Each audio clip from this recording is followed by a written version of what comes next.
Welcome to Away, a podcast for anyone looking for a secular approach to 12-step recovery. I'm your host, Stephanie Roberts.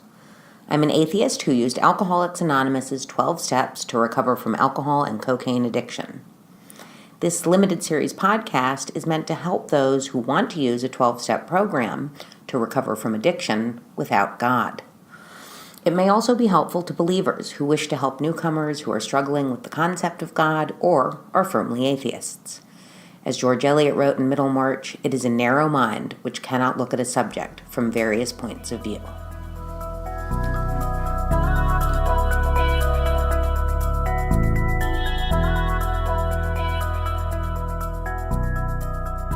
This is episode 1 of Away.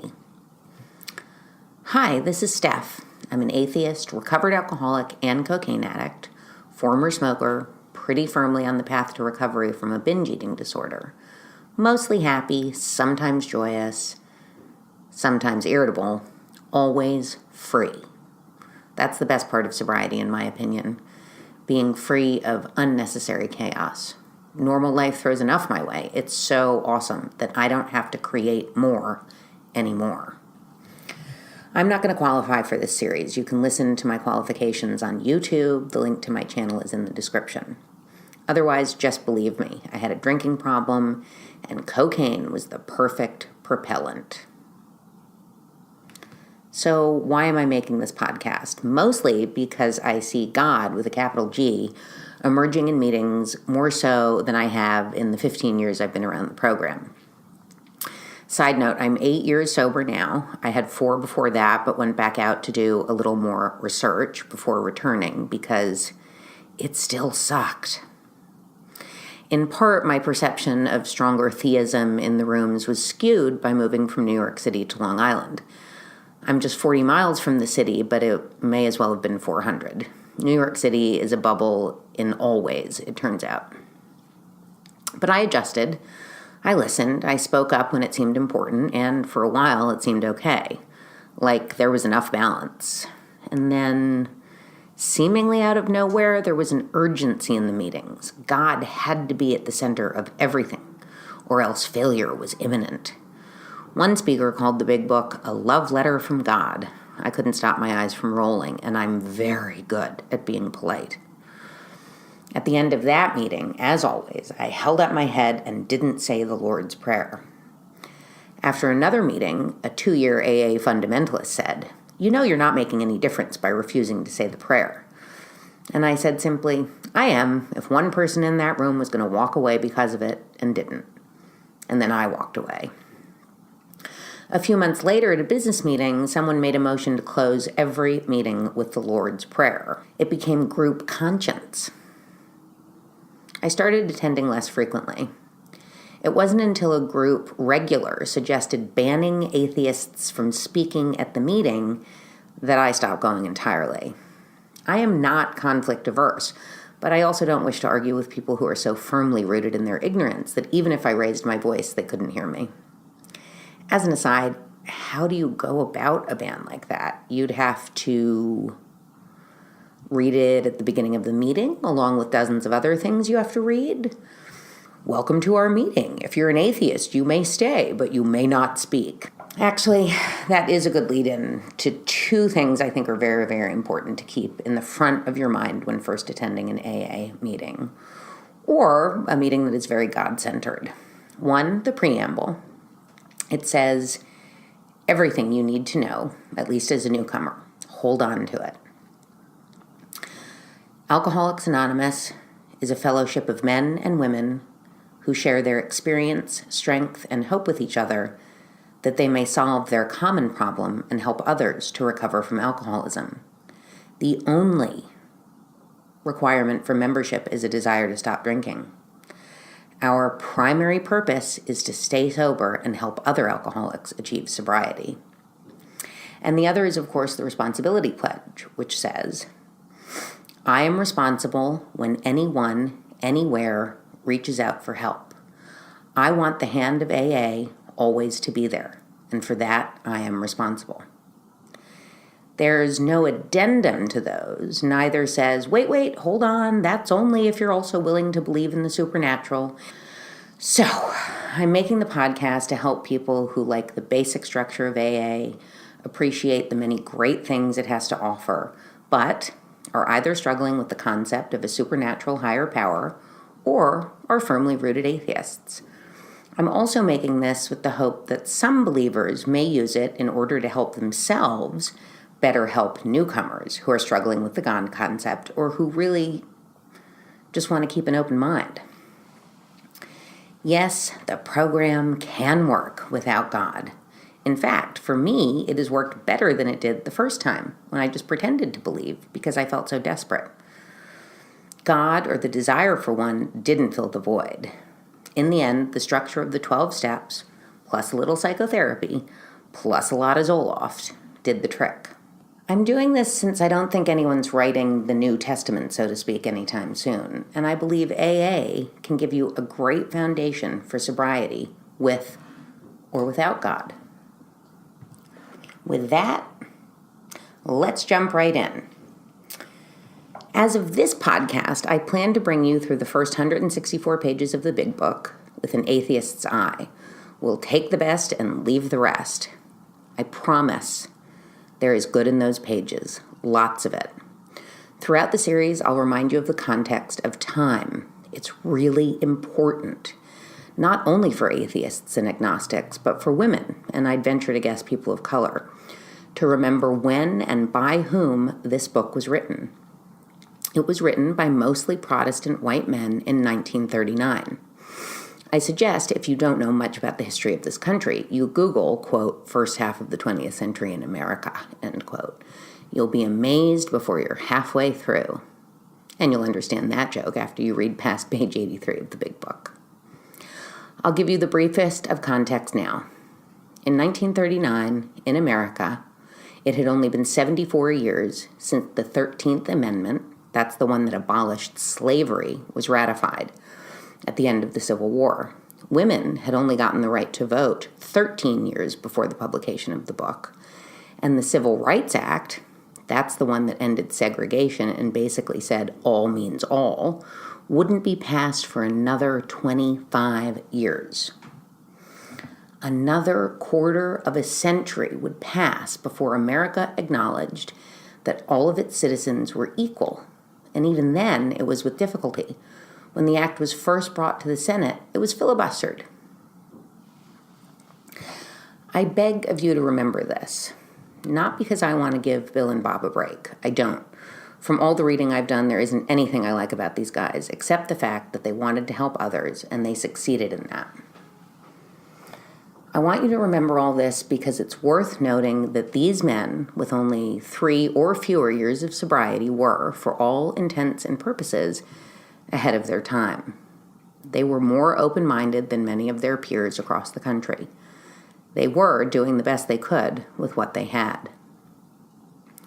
As a species, we've evolved a lot over the last 80 years. Not enough, in my opinion, but a lot. And in the grand scheme of things, the progress has been relatively quick. Not quick enough, but not slow either. I believe strongly that many of the writers were very open-minded and would not have wanted for AA what the zealots and fundamentalists bring to it today.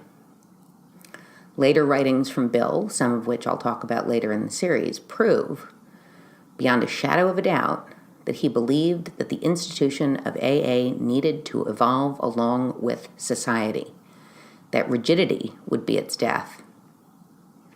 So, as we move through the book, I will try to remind you of that. It's not an excuse for their ignorance, but it is perhaps a reason. I want to use the end of this inaugural episode to arm you with the way I interpret the steps. I'll read through the steps as they are written in the big book, and then I'll tell you how I translate them. Here are the steps as they appear in the Big Book of Alcoholics Anonymous. 1.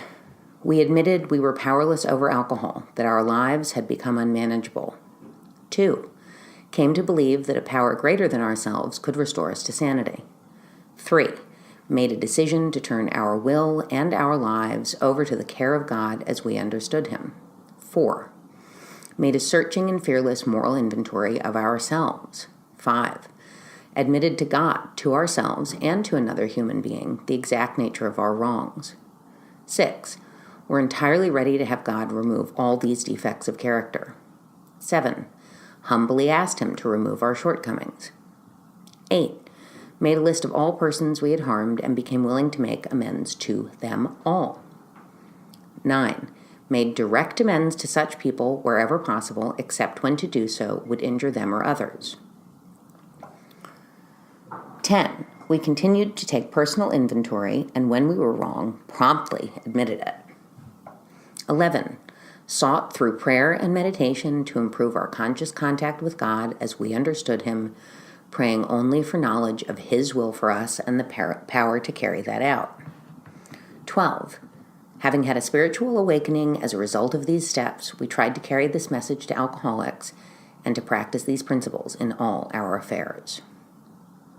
Those are the 12 steps as they appear in the Big Book. I use my own translation, so to speak, to help sponsees in the beginning, many of whom are believers. This way of looking at the steps should not exclude a believer, but may help a non-believer to feel more included. 1. I admitted I was powerless over alcohol once I took a drink, and that my life became both unmanageable and unbearable when I was drinking. 2. I came to believe that I could not stop drinking without help. 3. I asked for help, and I decided to take the advice and suggestions of the people who seemed to have solved the same problem I wanted to solve. 4. Wrote down a list of really vivid bad memories where either I had been mistreated or I had mistreated someone else, and tried to think about them with at least a little objectivity. 5. Talked to my sponsor about the list. Listened without defensiveness to her take on it. Together, we identified some patterns of behavior that weren't really making my life better anymore. We also looked at the events where I really was the victim and acknowledged the pain or anger. 6. Having identified the patterns or behaviors that were hindrances now, I tried to catch myself in the act, so to speak, by being more mindful of my thoughts and actions. The more I noticed these unhelpful patterns and thoughts, the more I wanted to be rid of them. 7. So I made an effort to change them, one by one. Every time I heard myself saying to myself, for example, "You're disgusting and fat," I would stop and say instead, "You're not disgusting, you're attractive. And more than that, you're funny and kind." Or if I found myself criticizing other people, I would stop and ask myself, why am I being so critical? Oftentimes, it was my own discomfort in a situation. This is cognitive behavioral therapy. Replace an old habit with a new one until the new one becomes the norm. 8. Pretty straightforward. Think back about when you were mean or got angry for no real reason or lashed out because you were hurting or generally you behaved like an asshole. Write that shit down. 9. Take that list, make a few calls or send some emails or whatever and keep it simple. Just mean it when you say it. Words are pointless in the end. Seriously. Do the right thing or keep your mouth shut. Don't martyr yourself. If you don't mean it, don't do it yet. Apologize when you're ready to change. 10. Now that I've learned how to think before I speak, behave like a kind and dignified person, I got to keep it up. In truth, it becomes natural, not just second nature, just natural. Your goodness was always there. You were badly behaved. In time, the goodness, the childlike spirit will return, and you won't have to stop and think about it. It will just be you, because you have done the work. Pat yourself on the back. 11. Every now and then, take a minute. Turn off the TV, put down the book, shut down the computer, chill. Think about how you want to be in this world. Consider how you can improve yourself and the world around you. What actions can you take that will lead you towards serenity and away from chaos? And are there ways in which you might make the world a little better too? Help put an end to suffering. 12. Keep at it. Help others, reduce suffering, be kind, don't stop. I promise that we will look at each step much more thoroughly as we delve further into the big book together. You can do this. I promise. There is a way.